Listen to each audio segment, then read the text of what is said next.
For my father, respect was never about understanding or mutual trust. For him, respect meant control, absolute, unquestionable control. As long as I followed his rules, agreed with every decision, and remained quiet, I was the perfect daughter. I was safe. I was accepted. But the day I spoke up for the first time, that illusion shattered. It wasn't a dramatic rebellion, just a simple business suggestion at a family meeting. I recommended a different approach for the company's expansion, something I had studied and believed was the most strategic move. I wasn't challenging him personally. I wasn't trying to take over. I was offering an informed opinion. And yet, that day changed everything. The moment I voiced my perspective, my father's expression hardened.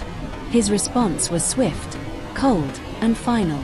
"You're disrespectful," he said, as if my words alone had shattered the family code. That single accusation became the sentence that would alter my life for the next 6 months. The very next day, my access to the family business was revoked. Bank accounts were blocked. My office privileges disappeared. Even personal contacts that had always been available through him were suddenly out of reach. And the house I had grown up in, home, felt like a prison I was no longer allowed to enter. I was alone, completely isolated. And in those first few nights, sitting in a tiny rented room with only my laptop and a small suitcase, I felt the weight of a life cut off. For the first time, I realized something crucial. My father's authority wasn't love or concern, it was control disguised as protection. And when he felt challenged, that control became a weapon. I could cry, beg, or plead, but nothing would bring back my freedom under his terms. So I made a decision. I would not fight with words or emotion. I would not try to prove him wrong. Instead, I would rebuild, quietly, strategically, and independently. For 6 months, I would disappear from their radar. I would survive. I would learn. I would prepare. And when I returned, it would not be to ask, beg, or submit. It would be on my terms. That is when my real story began. The story of how Holly James, the obedient daughter once silenced, would rise to reclaim what was hers, not through confrontation, but through strategy, perseverance, and undeniable strength. I thought that day's meeting would be ordinary.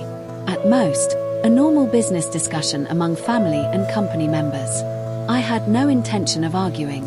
I had no intention of challenging my father. I only wanted to offer a suggestion, something I had worked on for weeks, something I believed could benefit the business. The room was familiar. The same long mahogany table, the same chairs, the same family photos on the wall, frozen smiles that had once represented unity. But that day, the air felt heavy, tense. The atmosphere carried a subtle warning that I wasn't aware of yet. My father sat at the head of the table, his posture rigid, eyes sharp. To anyone else, it might have seemed like authority, experience, control, but to me, it was a warning. He wasn't there to listen. He was there to dominate. When it was my turn, I opened my folder carefully. I spoke calmly, trying to keep my voice neutral, professional. "Sir," I began, "if we slow down the expansion this quarter and focus on stabilizing cash flow, it will benefit the company in the long term. It's a safer strategy that reduces risk and ensures sustainability." For a moment, the room fell silent. I thought maybe he was considering my words. Maybe he was weighing my reasoning. Then he closed my folder without looking. "Holly," he said, his tone low and icy, "are you trying to tell me how to run my company?" I froze. I started, but he cut me off. "This is exactly the problem," he snapped. "You don't want to be my daughter. You want to be my equal." I blinked, confused. Equal. Was that really the crime? "I'm not being disrespectful, sir," I said softly. "I'm only trying to suggest what's best for the company." "Disrespect," he repeated, leaning forward slightly, the word cutting through the room like a knife. "You're challenging my authority. And anyone who questions me has no place here." At that moment, it wasn't just a business decision. It wasn't a debate. It was a sentence. The rest of the meeting felt surreal. My father dismissed every word I said. No discussion, no questions, no chance for dialogue. It was as if my voice, my ideas, and my presence had been erased in that instant. After the meeting, I was pulled aside. The room entered, leaving only him and me. His eyes bore into mine, steady and unyielding. "You're going too far," he said. I tried to ask, "Too far in what sense?" He leaned closer, his voice low and final. "Too far beyond what I allow. Beyond my authority." Then came the sentence that would change everything. "If you cannot respect me, you have no place in this family or this company." It wasn't just words. It was a verdict. The very next day, access to my office, my accounts, even family communications, was blocked. My laptop, my phone, my business email, all deactivated. Contacts I had trusted for years were suddenly unreachable. I was alone, entirely cut off. That first night, sitting in my small rented room, I realized something important. My father's definition of respect had nothing to do with care or trust. It had everything to do with control. And when I challenged that control, I was not just wrong, I was erased. I could cry. I could plead. I could fight back emotionally. But I knew it would change nothing. If I wanted to reclaim my life, I would have to play a different game. Not with emotion, not with confrontation, but with strategy, patience, and silent resilience. That night, I made a promise to myself. I would survive. I would rebuild. And when the time came, I would return, stronger, smarter, and ready to reclaim what was rightfully mine. The first morning after being cut off, I woke up with a strange emptiness. I reached for my phone out of habit, expecting a message, a call, anything. Nothing. Silence. I tried my email. Locked. Deactivated. Bank accounts. Inaccessible. My credit cards. Declined. Driver's phone. No answer. Even home lines were disconnected. The house I had grown up in, the place I thought of as safe, suddenly felt like a fortress I was barred from entering. For the first time, I felt the full weight of isolation. It wasn't just financial, it was emotional, psychological, and painfully personal. It was as if the world had agreed to erase me. I tried to reach out through family group messages. "Can we talk?" Seen. No reply. Days passed. Nights passed. Each one heavier than the last. I moved into a small rented room, just big enough for a bed, a desk, and my laptop. The life I had known, boardroom meetings, client calls, lunches with executives, effortless access to resources, was gone. I was reduced to the basics: survive, eat, sleep, repeat. The nights were the worst. The darkness brought my mind alive with questions. Had I really done something wrong? Was speaking up truly disrespect? Had I misjudged everything about my father, my family, myself? I thought about giving in. Maybe I should apologize. Maybe I should go back, beg, or compromise. Maybe that would bring back the comfort of the life I lost. But then I remembered the words he said in the meeting. "If you cannot respect me, you have no place in this family or this company." That wasn't an invitation. It was a threat. And I realized then, no apology, no surrender, would ever restore equality. Respect, for him, was not earned, it was demanded. So, instead, I began my quiet rebellion. Not with words, but with action. I sold a few personal items to survive: a watch, a designer bag, small valuables. Each item carried a memory, but also a reminder. I was reclaiming independence, piece by piece. I reached out discreetly to my professional contacts, quietly offering consulting services. Some ignored me. Some questioned my abilities. And a few took me seriously. My first independent projects were small, under the radar. But each success was proof that I didn't need him, and proof that I could still contribute, still thrive. Week by week, month by month, I began rebuilding. Not my life exactly, but my independence. I documented everything, tracked every contract, every successful project, every invoice. Not out of greed, but as proof that my work had value, and that without me, some things could crumble. By the 6th week, I was financially stable enough to breathe. Not comfortable, but alive. Not accepted, but strong. And slowly, I began to understand the truth. My father's greatest weapon wasn't money. It wasn't authority. It was dependency. He assumed I couldn't survive without him. That assumption was his mistake, and my opportunity. I began keeping a journal, a simple daily line. Today, I survived. As the weeks went on, that line changed. Today, I learned. I learned patience. I learned strategy. I learned that silence can be a weapon, too. And I learned that true strength isn't loud. It's calm, it's calculated, and it waits. By the end of the second month, I knew one thing clearly. I wasn't going back as a daughter begging for forgiveness. I would return on my terms. With my offer. With my leverage. And nothing, not emotion, not intimidation, not control, would stop me. By the third month, I had learned a simple but powerful truth. Shouting does not win battles, strategy does. Every morning, I woke up not with regret, but with focus. I no longer checked for messages from my father, no longer hoped for approval. The world I once relied on, family connections, corporate influence, inherited resources, was gone. And in that void, I found clarity. I spent hours each day analyzing every skill, every contribution I had made to the family business. Not my title, not my father's name or reputation, just my work, my expertise, my value.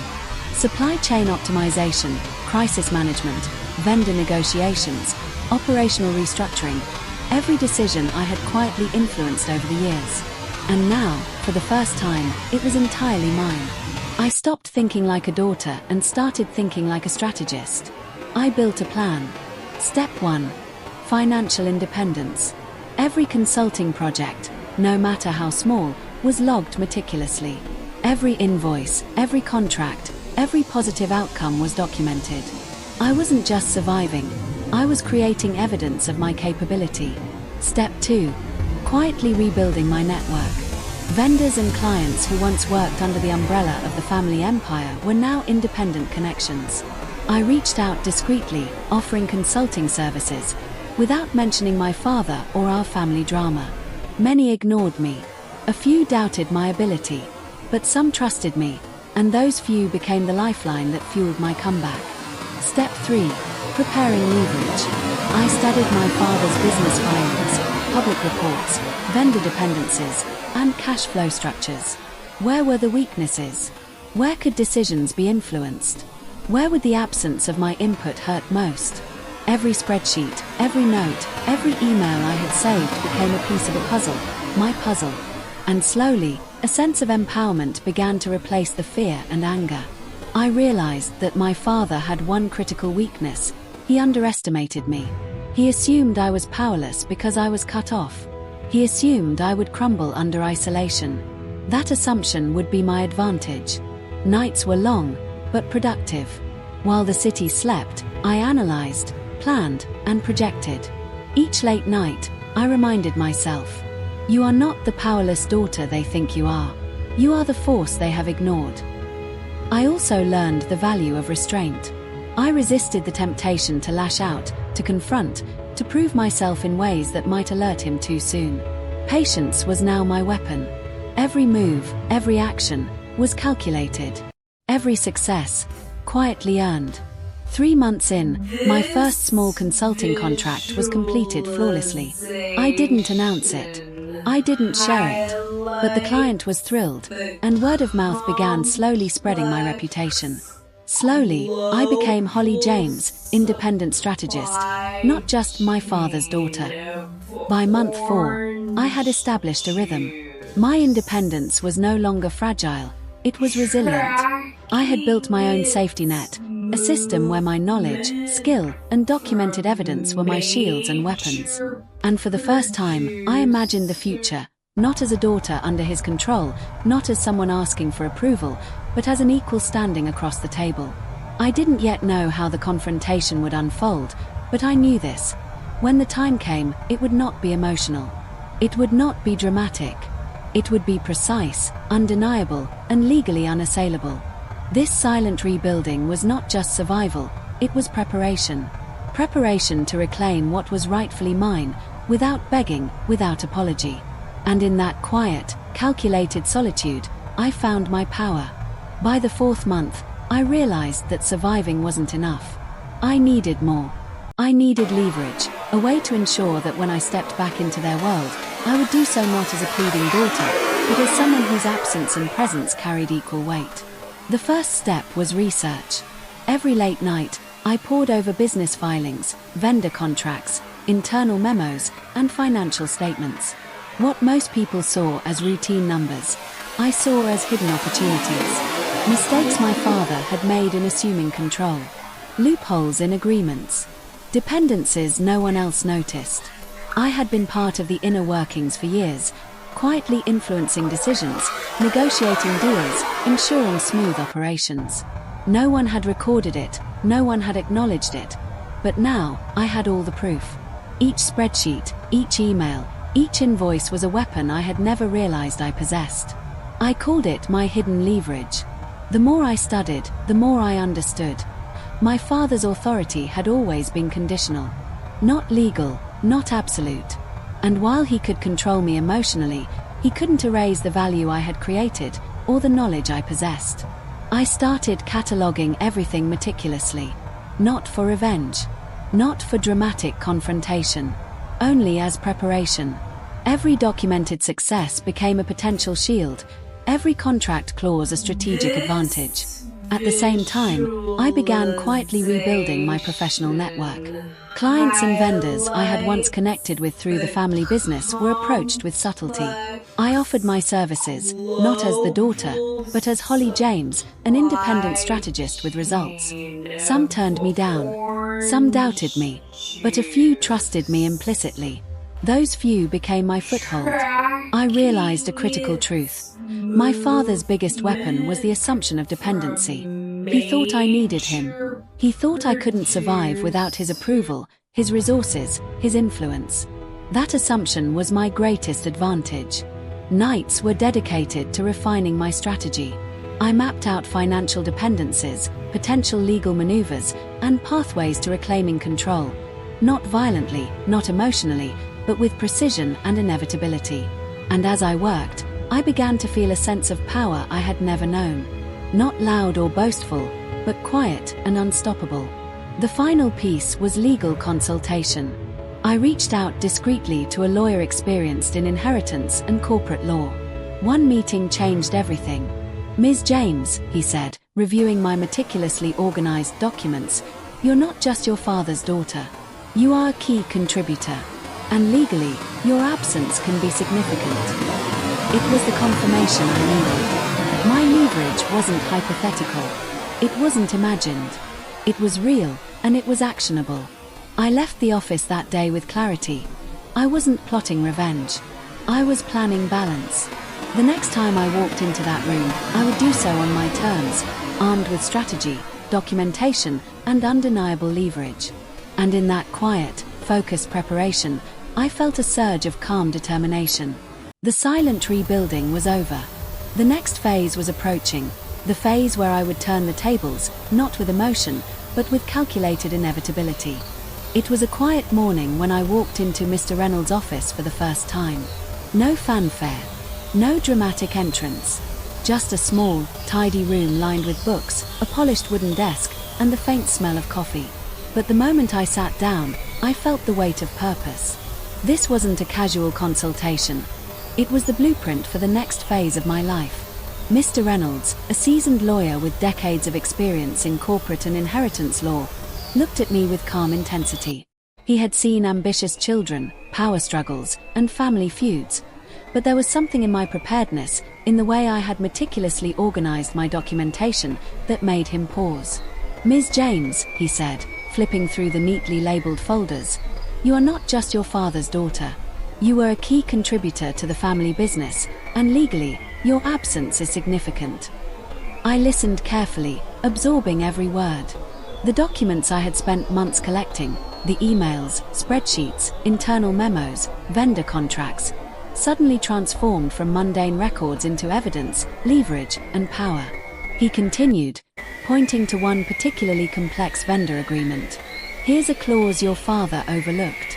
Your involvement in past negotiations makes this contract dependent on your approval for any significant changes. If you were to leverage this correctly, he wouldn't just need your cooperation, he would legally require it. My heart raced, but not with fear. It was a strange, thrilling calm. For the first time in months, I realized the full scope of my power. Not loud, not confrontational, but absolute in its precision. Then came the lesson that would stick with me forever. Leaning back in his chair, Mr. Reynolds said casually, "Power doesn't scream, Ms. James. It waits. And when the time comes, it acts, quietly, decisively, and without compromise." I nodded. His words weren't just advice, they were affirmation. For months, I had built my foundation in silence, documenting every contribution, observing every weakness, quietly rebuilding my network. And now, I had legal clarity. I had leverage. I had strategy. We spent hours mapping out the possible moves. How to structure my buyout offer so it would be legally and financially undeniable. How to expose the vulnerabilities my father assumed didn't exist. How to reclaim control without turning it into a family drama. It was meticulous work. Each clause, each contract, each small leverage point had to be perfectly positioned. One misstep could turn the plan into chaos. But that risk only strengthened my resolve. Finally, as the sun dipped outside the office window, Mr. Reynolds closed the last folder and looked at me. "Remember, Ms. James, when you act, it will not be a fight. It will be a statement. And it will be unassailable. Your father's control ends, not with anger, not with confrontation, but with precision and inevitability." I left the office that evening feeling a strange mix of calm and power. Months of planning, silence, and rebuilding had led to this moment. I wasn't just preparing to reclaim my position. I was preparing to rewrite the rules of engagement entirely. No shouting. No pleading. No drama. Only calculated action. And deep down, I knew the moment would come soon. The moment when my father would realize that the daughter he had underestimated was no longer the one he could control. After meeting with Mr. Reynolds, everything became clear. I wasn't going to reclaim control with emotion, nor with confrontation. My weapon was strategy, and my battlefield was silence. I started by reviewing every operational weakness in the family business. Supply chain dependencies, vendor contracts, cash flow inconsistencies, all of it. Most executives, including my father, assumed continuity. They assumed that because I was gone, operations would falter, but not enough to matter. They underestimated my understanding of the system and, more importantly, my ability to leverage that knowledge. I began documenting everything meticulously. Every vendor email I had saved over the years. Every negotiation where my input had secured better terms. Every client whose trust one had built, quietly, without accolades. Each became a building block in a plan I called the buyout strategy. I also monitored internal communications where possible. I didn't interfere. I didn't manipulate. I simply observed. Patterns emerged. Decisions were being delayed. Minor crises escalated unnecessarily, and dependencies that I had once managed seamlessly were now faltering. It was quiet, subtle evidence of how essential my role had been. Simultaneously, I strengthened my professional network. The small consulting projects I had taken in previous months were growing. Word spread that Holly James, formerly overlooked and dismissed, was now delivering results without the family umbrella. Each success added credibility. Each recommendation reinforced my reputation as independent, competent, and invaluable. One evening, while reviewing an old vendor contract, I realized something crucial. The family's estate documents and the business filings had a loophole that, if executed correctly, would require my approval for any major financial decision.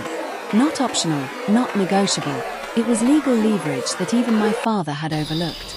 That night, I drafted a plan. Step 1. Secure documentation.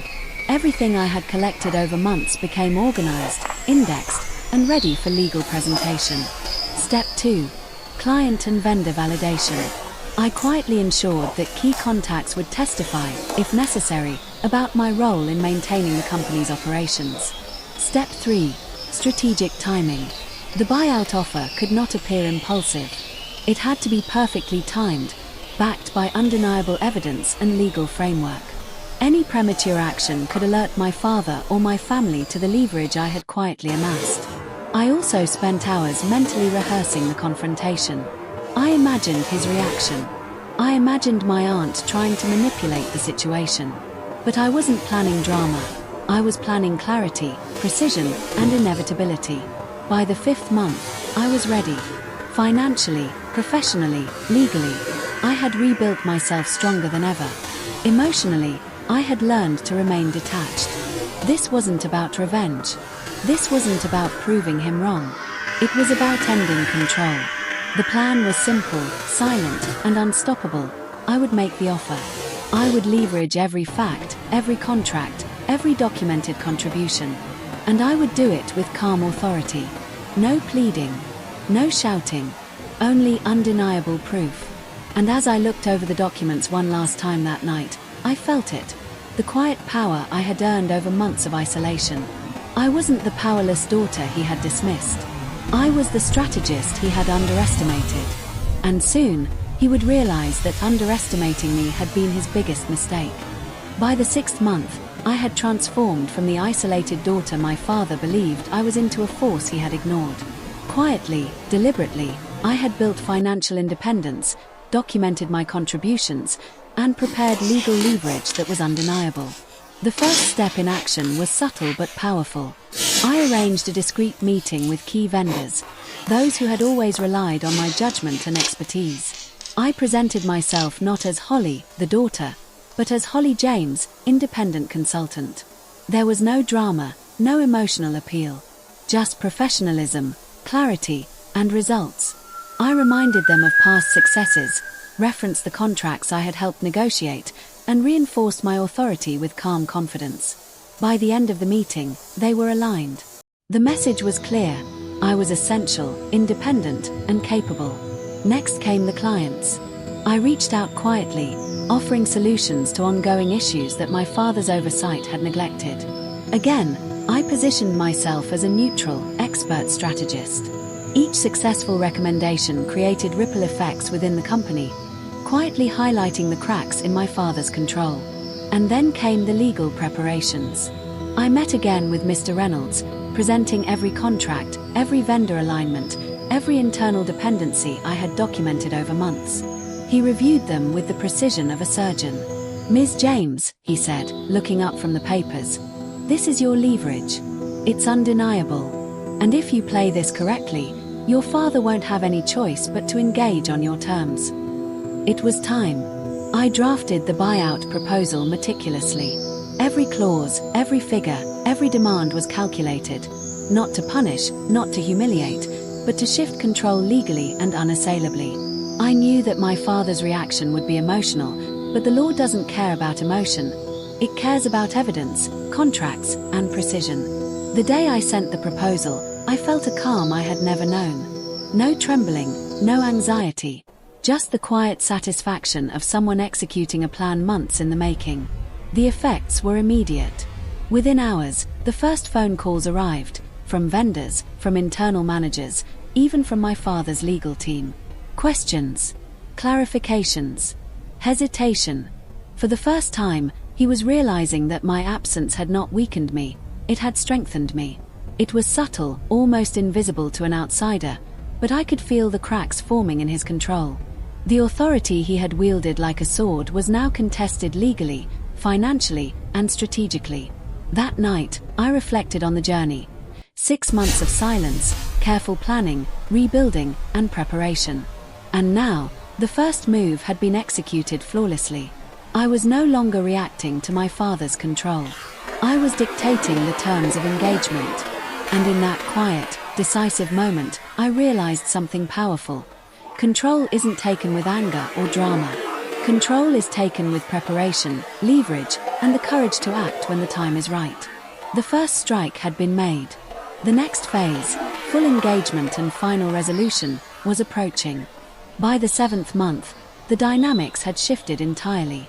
My father, once untouchable in his authority, was starting to realize that his control was no longer absolute. Every phone call, every email, every hesitant vendor response reminded him, silently but unmistakably, that Holly James was no longer the powerless daughter he had dismissed. I wasn't loud. I didn't need to be. I let results and leverage speak. It started with small disruptions. Projects my father had assumed would run smoothly began showing signs of delay, not because anyone wanted them to fail, but because my absence revealed the gaps I had quietly filled for years. Contracts that required my historical knowledge needed clarification.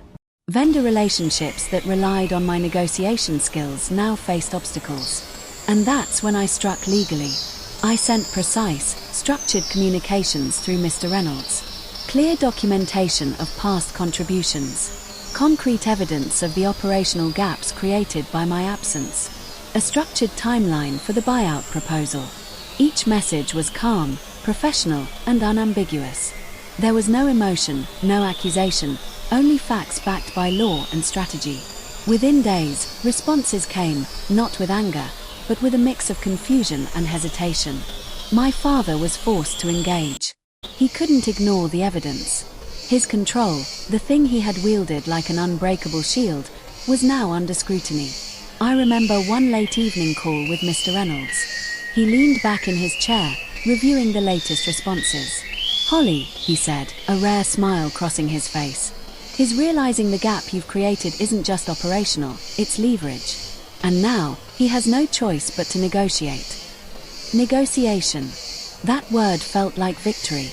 Not yet the final victory, but the first acknowledgement that I was no longer under his authority. I spent nights reviewing every detail, anticipating his moves. Would he try emotional manipulation? Would he attempt intimidation? Perhaps he would appeal to family loyalty or tradition. I had prepared for all of it. My responses would be calm, backed by documentation, and legally unassailable. Then came the first meeting. Not in person yet. Just a preliminary discussion facilitated by lawyers. The tension was thick, even through phone lines. My father's voice was measured, attempting authority, but I noticed cracks. Every demand he made, every threat he whispered, was met with calm, evidence-based counterpoints. I realized something vital in that moment. Control doesn't vanish quietly. It cracks under pressure. And pressure, applied correctly, is unstoppable. By the end of the week, I could feel the walls he had built around his authority beginning to crumble. Not dramatically, not with shouting or anger, but subtly, invisibly, inevitably. Vendors, managers, and even family members who had assumed I was powerless began consulting with me quietly, acknowledging my expertise without ever saying it aloud. I spent hours each night reflecting on this progression. 6 months ago, I had been cut off, isolated, and powerless. Today, I had leverage, strategy, and influence. And the best part, I hadn't compromised my integrity. I hadn't become bitter or reckless. I had prepared, and preparation had created undeniable power. The next step, finalizing the buyout and ending his control, was now within reach. I had built the momentum. I had created the pressure. And soon, the culmination of all these months of quiet strategy would unfold. The day I executed the buyout was quiet, almost surreal. No dramatic confrontation. No raised voices. Just a calm, deliberate assertion of the power I had earned over 6 long, painstaking months. I arrived at the law firm's office, documents in hand, my mindset unshakable. Mr. Reynolds gave me a nod, our signal that everything was in place. Every clause, every condition, every leverage point had been reviewed, double-checked, and secured. There was no room for error. When my father entered, he carried the familiar aura of authority. But I noticed it immediately. Hesitation. Subtle, almost imperceptible. The confidence I had once feared now seemed slightly unsteady. I smiled inwardly. Months of preparation had created this moment. "Dad," I said calmly, "let's review the terms." He attempted to assert control, the same commanding tone he had used for years. But the documents were ready. Every legal clause, every contract dependency, every vendor confirmation was laid out clearly. His authority, once absolute, now had limits defined by law and logic. As I walked him through each section, step by step, I could see the realization dawn on his face. Every argument he made, every emotional appeal, was met with calm evidence. "You see," I said, "this isn't personal. This is business. These are facts.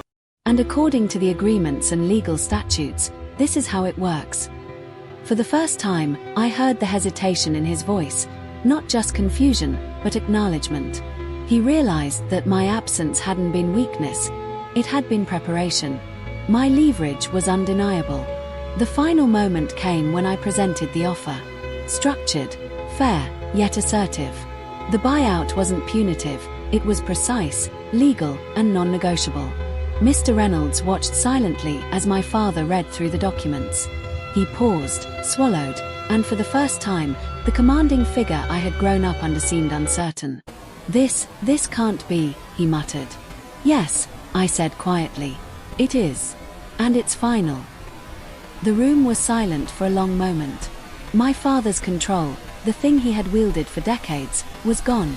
Not taken by anger, not forced by confrontation, but claimed through preparation, evidence, and calm decisiveness.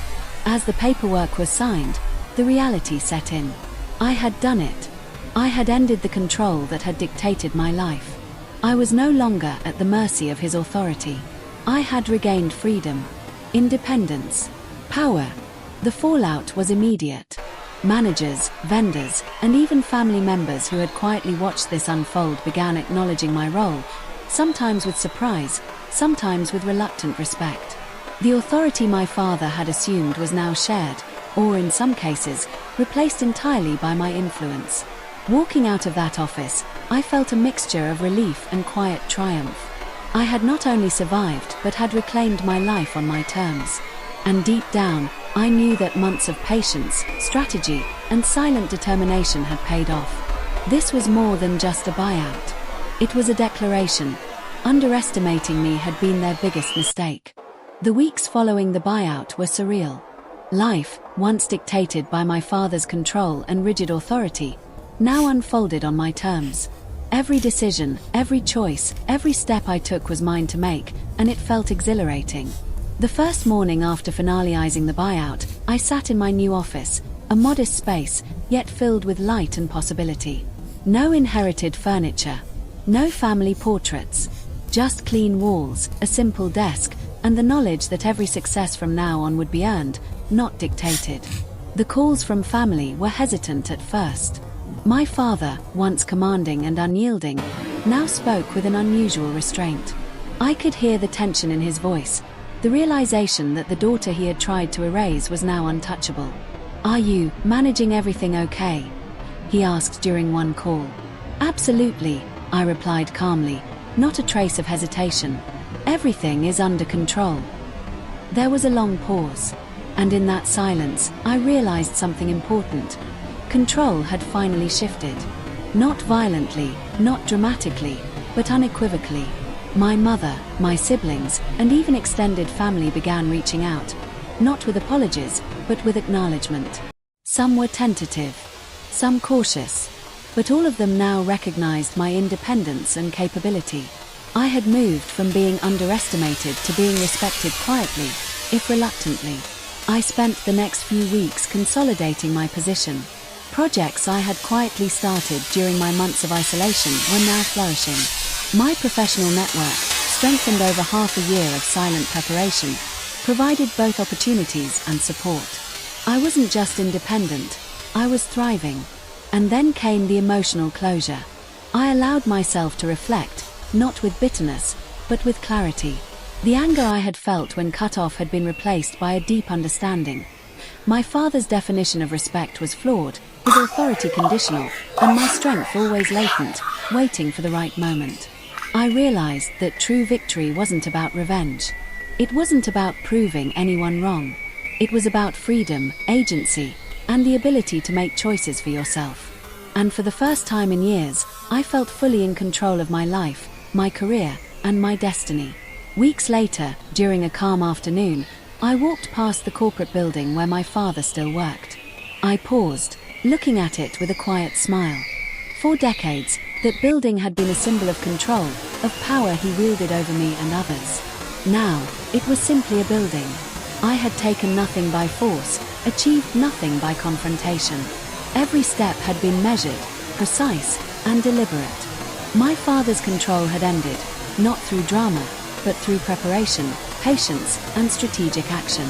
And as I walked away, feeling the warmth of the sun on my face, I whispered quietly to myself, "This is freedom. This is power. And this is mine." Holly James was no longer just a daughter. She was a strategist, a survivor, and a force that no one could underestimate again. The journey had been long, painful, and isolating. But in the end, it had shaped me into someone stronger than I had ever imagined. And for the first time, I felt truly, completely free.